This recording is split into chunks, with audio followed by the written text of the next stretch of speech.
സാറേ, ഈ കാനഡയിൽ ഖാലിസ്ഥാൻ ഭീകരർ കാനഡയെ മലിനമാക്കിയെന്ന് ഇന്ത്യൻ വംശജനായ Canadian M P Chandra Arya, അദ്ദേഹം അവിടെ ഒരു ക്ഷേത്രം, ഹിന്ദു ക്ഷേത്രം ഈ ഖാലിസ്ഥാൻ അനുകൂലികൾ തകർത്തതിൻ്റെ പശ്ചാത്തലത്തിലാണ് അദ്ദേഹം പറഞ്ഞിരിക്കുന്നത്. അപ്പോൾ ആ അഭിപ്രായത്തോട് എന്താണ്, യോജിപ്പാണോ വിയോജിപ്പാണോ? അത് ഇന്ത്യക്കാരെന്ന് പറയുമ്പോൾ അതിന് സിക്കാരും പെടും. അവരാണ് സത്യത്തിൽ അവിടെ ശക്തമായൊരു പ്രസൻസ് ഉണ്ടാക്കിയത്. ഈ പഞ്ചാബികളായ സിക്കുകാരും ഇന്ത്യക്കാരാണ് ബ്രിട്ടീഷുകാരുടെ കാലഘട്ടത്തിൽ ബ്രിട്ടനിലേക്ക് കുടിയേറുന്നതിന് ലിമിറ്റേഷൻസ് ഉണ്ടായിരുന്നു. പക്ഷെ കാനഡയിലേക്ക് കുടിയേറാൻ ഇവർ വൻതോതിൽ കുടിയേറുകയും ഇവർ അവിടെ കഷ്ടപ്പെട്ട് പണിയെടുക്കുകയും അങ്ങനെ 1910-11 ആകുമ്പോൾ സമയത്ത് ഒന്നാം ലോക മഹായുദ്ധമൊക്കെ പൊട്ടിപ്പോകുന്ന സമയം 14 ആകുമ്പോൾ ഇവർ അവിടെ ഒരു ശക്തമായ പ്രസൻസായി മാറുകയും ചെയ്തു. അങ്ങനെ ശക്തമായ പ്രസൻസായി മാറി അവരെ സംബന്ധിച്ചിടത്തോളം ഹോംലാൻഡ് ഇന്ത്യ തന്നെയാണ്. അപ്പോൾ അവിടെ ബ്രിട്ടീഷുകാരെ സംബന്ധിച്ചിടത്തോളം ഹോംലാൻഡ് ബ്രിട്ടനാണ്. അതാണ് അതിൻ്റെ അവിടെ ഹോംലാൻഡ് കനഡക്കാരെ ആദിവാസികൾ മാത്രമല്ല, അവരിപ്പോഴും ആദിവാസികളൊക്കെ തന്നെ. ജാക്ക് ലണ്ടൻ്റെ ഒക്കെ ചില നോവലുകളിലൊക്കെ അവരെ പറ്റി കാണും. അപ്പം ഇവർ ഇന്ത്യക്കാരായിട്ടുള്ള ആളുകൾ അവിടുത്തെ ന്യൂ ജനറേഷനിൽപ്പെട്ട ആളുകൾ ഗദ്ദർ റെബല്യൻ ആവിഷ്കരിക്കുകയും അവരതിനുള്ള ആളുകളെ ഇവിടെ നിന്ന് റിക്രൂട്ട് ചെയ്യുകയൊക്കെ ചെയ്തു. അപ്പോൾ ഒന്നാം ലോക മഹായുദ്ധത്തിൻ്റെ സമയത്താണ് നടക്കുന്നത്. അപ്പോൾ ബ്രിട്ടീഷുകാർ മണത്തറിഞ്ഞ് ആ റെബല്യൻ അവർ അടിച്ചമർത്തി കളഞ്ഞു, എല്ലാവരും അറസ്റ്റ് ചെയ്യുകയൊക്കെ ചെയ്തു. അപ്പോൾ അന്നേ വളരെ പവർഫുള്ളും ദേശീയവാദികളാണ് അവർ. അവിടെ സ്വാതന്ത്ര്യ സമര പ്രസ്ഥാനത്തിന് വലിയ സപ്പോർട്ടേഴ്സ് ആയിട്ട്. അത് കഴിഞ്ഞാണ് ഖലിസ്ഥാൻ വാദം വരുന്നത്. ഖലിസ്ഥാൻ വാദം പാകിസ്ഥാൻ വാദമാണ് ബേസിക്കലി. നിങ്ങൾ നോക്കേണ്ട കാര്യം, അവിടെയുള്ള സിഖുകാരെ കൂട്ടക്കൊല ചെയ്ത് ഇന്ത്യയിലെ ഹിന്ദുക്കളല്ല, പാകിസ്ഥാനിലെ മുസ്ലിങ്ങളാണ്. അല്ലേ? ഇവിടെയുള്ള ഹിന്ദുക്കളെയും സിഖുകാരെയും പാകിസ്ഥാൻ കൂട്ടക്കൊല ചെയ്ത് പാകിസ്ഥാൻ മുസ്ലിങ്ങളാണ്, അല്ലാതെ ഹിന്ദുക്കളല്ലല്ലോ. പിന്നെ എന്തിനാണ് ഈ ഖലിസ്ഥാനികൾ ഹിന്ദുക്കളെ നെഞ്ഞത്തോട്ട് കയറുന്നത്?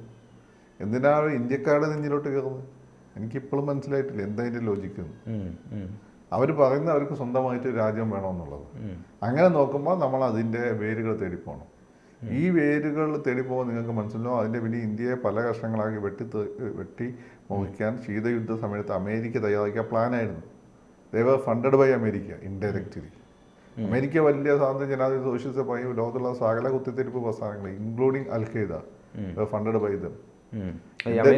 കുത്തിത്തിരിപ്പാണ് ഈ ഖാലിസ്ഥാൻ തീവ്രവാദം. അതെ, ഈ കുത്തിത്തിരിപ്പ് ഉണ്ടാക്കുന്ന അമേരിക്കയാണ് പാകിസ്ഥാൻ വഴി. അതുകൊണ്ടാണ് ഇവർ ഹിസ്റ്റോറിക്കൽ ഇന്ത്യക്കെതിരെ ചെയ്യാൻ ഒരു കാരണവുമില്ല. പിന്നെ ഇന്ദിരാഗാന്ധി അന്നത്തെ ഒരു പ്രത്യേക സാഹചര്യം ഈ അകാലി പ്രസ്ഥാനത്തെയും അവിടെയുള്ള സിഖ് ജനാധിപത്യവാദികളെ അട്ടിമാക്കാൻ വേണ്ടിയിട്ട് ഈ അവിടെ കോൺഗ്രസിന് സഹായകരമാണെന്ന് വിചാരിച്ച് ഇവരെ പ്രോത്സാഹിപ്പിച്ചു, ബിന്ദോമാലേനൊക്കെ. അതിൻ്റെ വിലയാണ് ഇന്ദിരാഗാന്ധി കൊടുത്തത്. അപ്പോൾ ഇന്ത്യാണലി അങ്ങനെ ഒരു പിഴവ് ഇന്ദിരാഗാന്ധിക്ക് പറ്റി. അപ്പം അങ്ങനെ പിഴവ് കൊടുത്ത സമയത്ത് ഇന്റലിജൻസ് റിപ്പോർട്ട് പോയത് അത് പറയാവുന്നുള്ള കാര്യം. അത് ഇന്ദിരാഗാന്ധിക്ക് വേറെ പറ്റിയ പിഴവാണ് തമിഴ് തീവ്രവാദികൾ. വില കൊടുക്കേണ്ടി വന്നത് സ്വന്തം മകൻ്റെ രക്തമാണ്, കോൺഗ്രസിൻ്റെ ഭാവിയുമാണ്. ഇനി ഇവരുടെ രണ്ട് പേരുടെയും മരണത്തിന് പിന്നിൽ ഒന്ന് സിഖ് തീവ്രവാദികളെ എതിർത്താണ്, മറ്റു പുലികൾ എതിർത്താണ്, ശ്രീലങ്കൻ പുലികൾ. ഇതിന് രണ്ടിനെയും പിന്നെ അമേരിക്കയുടെ ഹാൻഡ് ഉണ്ട്.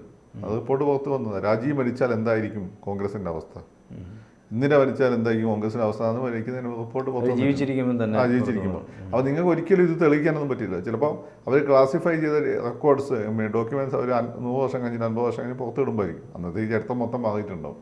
ഇപ്പം ഹോമി ഭാവേനെ അവർ കൊന്നാന്നുള്ള അടുത്ത കാലത്തല്ലേ വെളിപ്പെടുത്തിയത്. ഫ്ലൈറ്റിൽ സിവിലിയൻ ഫ്ലൈറ്റിൽ ബോംബ് വെച്ചിട്ട് ആൽപ്സ് പർവ്വതത്തിൻ്റെ മുകളിൽ വെടിവെച്ച് കൊന്നത്.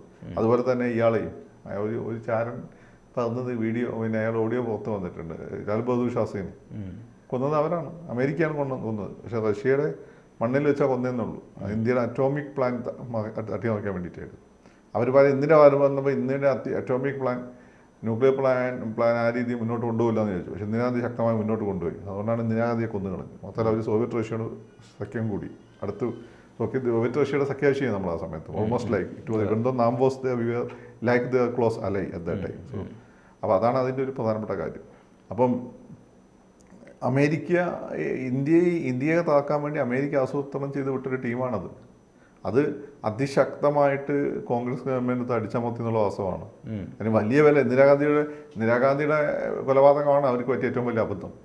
അതുപോലെ തന്നെ രാജീവ് ഗാന്ധിയുടെ കൊലപാതകമാണ് ശ്രീലങ്കൻ തീവ്രവാദികൾക്ക് പറ്റിയ അബദ്ധം. അത് കഴിഞ്ഞ് അമേരിക്ക ഒരു ഘട്ടം വന്ന സമയത്ത് ഇവർ ശ്രീലങ്കൻ തീവ്രവാദികളെ തള്ളിക്കളഞ്ഞു. അവിടെ ആവശ്യം കഴിഞ്ഞപ്പോൾ സ്പെൻഡ് ഫ്യൂലായി. മറ്റവന്മാരെ തള്ളിക്കളയാൻ പറ്റില്ല. അവിടുന്ന് കുറച്ച് നല്ല പോലീസ് ഓഫീസർമാരുണ്ടായിരുന്നു, ഗില്ലിൻ്റെയൊക്കെ KPS ഗില്ലിനെ പോലെ. അവരെ അടിച്ചമർത്തി കളഞ്ഞതാണ്. അടിച്ചമർത്തി കളഞ്ഞ് ഇതിൻ്റെ എലിമെൻറ്റ്സ് അവിടെ എവിടെ പിന്നെ അമേരിക്കയിൽ വടക്കേ അമേരിക്ക നോർത്ത് എന്ന് വെച്ചാൽ USA ആൻഡ് കാനഡ അവിടെ അണയാതെ കിടക്കുകയായിരുന്നു. അവിടുത്തെ ഏതാണ്ട് ഗവൺമെൻറ്റിൻ്റെ സപ്പോർട്ടോട് കൂടിയിട്ടാണ് കനിഷ്ക എയർലൈൻസിൽ ബോംബ് വെച്ചത്. കൃത്യമായ ഇൻ്റലിജൻസ് ഇൻഫുട്ട് പോയത്, അവന്മാർ ചെക്ക് ചെയ്തില്ല. ഒരുത്തൻ ബോംബ് കൊണ്ട് വരികയാണ്, അതാ എനിക്ക് വണ്ടി കയറണം എന്നൊക്കെ പറഞ്ഞുകൊണ്ട്, എന്നിട്ട് ലഗേജിൽ ഈ സാധനം കൊടുത്തു വിട്ടു. ഈ സാധനം കയറ്റി അവനോട് അന്ന് ആ ടിക്കറ്റ് അതിൽ പോകാനുള്ള ഇതില്ല, അയാൾക്ക് ടിക്കറ്റ് ഇല്ല. അങ്ങനെ ടിക്കറ്റ് കൊടുത്ത് കയറ്റിയിട്ട് ഇവനെ അതിൽ കയറിയില്ല, ബോർഡ് ചെയ്തില്ല. അതാണ് ഈ സാധനം പൊട്ടിയത്. കൃത്യമായ ഇൻ്റലിജൻസ് റിപ്പോർട്ട് ഉണ്ടായിരുന്നതാണ്. ബോധപൂർവം പൊട്ടിച്ചതാണ്. 100-300 ആളുകളാണ് ആകാശത്ത് എരിഞ്ഞു പോയത്. മനസ്സിലായില്ലേ? ഇതൊക്കെയാണ് ഇതിൻ്റെ ഒരു കാര്യം. ഇതൊക്കെ ആലോചിക്കാൻ നമ്മളെ ചോര തിളയ്ക്കും. ഇപ്പം അവന്മാരത് കാനഡയിൽ ഇവന്മാർ ഈ ഇഷ്ടം പോലെ അവിടുത്തെ ഗവൺമെന്റിനെ തീരുമാനിക്കുക. അമേരിക്കയിൽ എങ്ങനെയാണ് ജൂതന്മാർ ലോബി ആവുന്നത്? പോപ്പുലേഷനിൽ കാര്യമായിട്ടൊന്നും ഇല്ലെങ്കിൽ ഇവന്മാർ ശക്തരാണ്, റിച്ചാണ്. പിന്നെ മാത്രമല്ല ഇവരുടെ കോൺസെൻട്രേറ്റ് ചെയ്ത് ചില ബോറോസിലാണ്, ചില പ്രദേശങ്ങളാണ്. അവിടങ്ങളിലൊക്കെ ഇവരെ ആളുകളെ ജയിപ്പിക്കാൻ ഇവർക്ക് പറ്റും. അപ്പോൾ മറ്റൊരു ഫ്രാക്ചേർഡ് മാൻഡേറ്റ് വരുമ്പോൾ ഇവർക്ക് എന്ത് ചെയ്യും? ഗവൺമെൻറ്റുകളെ സ്വാധീനിക്കാൻ പറ്റും. പലപ്പോഴും ഇന്ത്യൻ ഗവൺമെൻറ്റിൽ ഉള്ളതിനെക്കാട്ടും കൂടുതൽ സിഖുകാർ അവരുടെ ഗവൺമെൻറ്റിലുണ്ട്, മന്ത്രിമാരായിട്ടും അതുപോലെ MP മാരായിട്ടും ഒക്കെ. അപ്പോൾ they are very powerful there. അപ്പം ഗവൺമെൻറ്റിൻ്റെ അവർക്ക് അവിടെയുള്ള ആ സ്വാധീനം അവർ ഇന്ത്യ വിരുദ്ധ പ്രവർത്തനങ്ങൾക്ക് ഉപയോഗിക്കുകയാണ്. ഇതിൻ്റെ IB റിപ്പോർട്ട്സ് നമുക്ക് മുമ്പേ കിട്ടി തുടങ്ങിയതാണ്. ആർക്കും തൊടാൻ ധൈര്യം ഉണ്ടായിരുന്നില്ല. അത് ഡോവലും മോഡിയും കൂടി തൊടുന്നതാണ് ഇപ്പോഴത്തെ കാര്യം.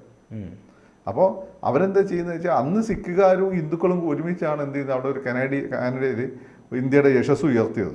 ഇന്നിപ്പോൾ അവരെന്താ ചെയ്യുന്നത് വെച്ചാൽ അവർ അവിടുത്തെ ഗവൺമെൻറ്റിനെ പോലെ ഹൈജാക്ക് ചെയ്യാൻ ശ്രമിച്ചുകൊണ്ടിരിക്കുകയാണ്. അങ്ങനെ ശ്രമിച്ചുകൊണ്ടിരിക്കുമ്പോൾ അവർ ഇന്ത്യക്കാരെ പറ്റിയ നെഗറ്റീവ് ഇമ്പ്രഷനാണ് ഉണ്ടാകുന്നത്. പിന്നെ കുറേ മുസ്ലിംസ് ഇപ്പം കുടിയേറിയിട്ടുണ്ട് അങ്ങോട്ട്.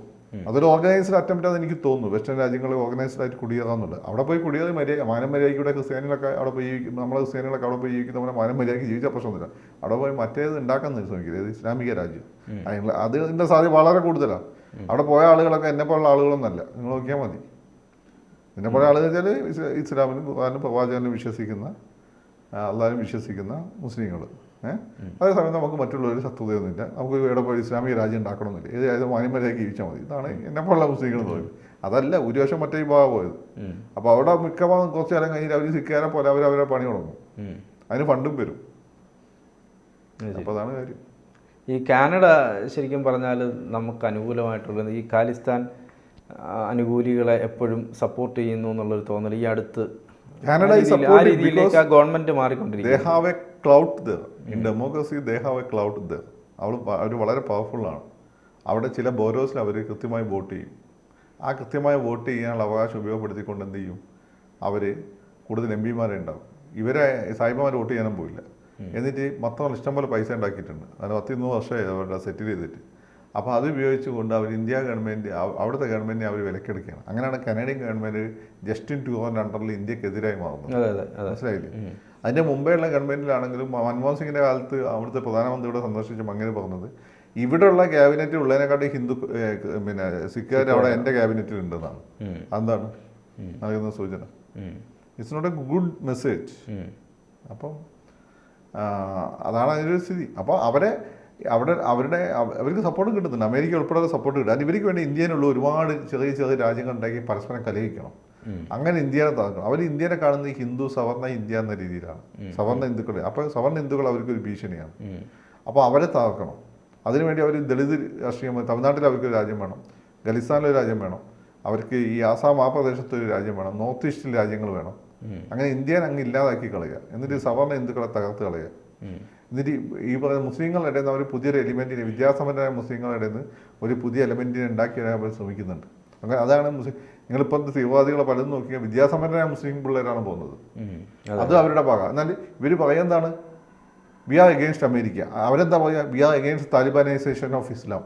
പക്ഷേ ഇതിൽ രണ്ടും പരസ്പരം കൊണ്ടുകൊടുത്താണ് പോകുന്നത്. പരസ്പരമുള്ള അഡ്ജസ്റ്റ്മെൻ്റ് ആണ്.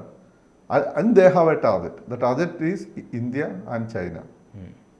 ഇന്ത്യയും ചൈനയാണ് അവർക്ക് ഏറ്റവും വലിയ ഭീഷണി. സ്വന്തമായൊരു ഇക്കണോമി ഉണ്ട്, ഡെവലപ്പ് ചെയ്തുകൊണ്ടിരിക്കുകയാണ്. അവരുടെ അണ്ടറിലല്ല. അപ്പോൾ പക്ഷേ ചൈനയെ അടിക്കാൻ നമ്മളെ കൂടെ നിൽക്കും. ചൈനയോട് പോയി വേണം ഇന്ത്യനെ കയറി അടിച്ചോ. ഇതാണ് പണ്ട് ജവഹർലാൽ നെഹ്റുവിൻ്റെ കാലത്ത് യുദ്ധം ഉണ്ടായ സമയത്ത് ഇവന്മാരാണ് ചൈനക്കാട് വന്ന് പോയി തള്ളിക്കുക, ഞങ്ങൾ റിപ്പോർട്ട് ചെയ്യില്ല അവരെ എന്ന് പറഞ്ഞത്. അത് അതിൻ്റെ ഡോക്യുമെന്റ്സ് ഇപ്പോൾ പുറത്ത് വന്നിട്ടുണ്ട്, ക്ലാസിഫൈഡ്. അമേരിക്ക. അതാണ് അതിൻ്റെ സ്ഥിതി. അപ്പം ഇതിനൊക്കെ പിന്നെ ഇതിപ്പോൾ അമേരിക്ക ഇന്ത്യ വിരുദ്ധമാണോ വെച്ചാൽ അവർ ഇന്ത്യ വിരുദ്ധമല്ല. പക്ഷെ അവർക്ക് താല്പര്യങ്ങൾ, അവരുടെ സാമ്രാജ്യത്തിൽ താല്പര്യങ്ങളുണ്ട്. ആ ഒരു പ്ലാനിൽ ഇന്ത്യ അവരുടെ കണ്ണിലെ കരടാണ്. കൂടുതൽ വാർത്തകളും വിശേഷങ്ങളും നിങ്ങളിലേക്ക് എത്താൻ ABC മലയാളം സബ്സ്ക്രൈബ് ചെയ്യുക, ബെൽബട്ടനും അമർത്തുക.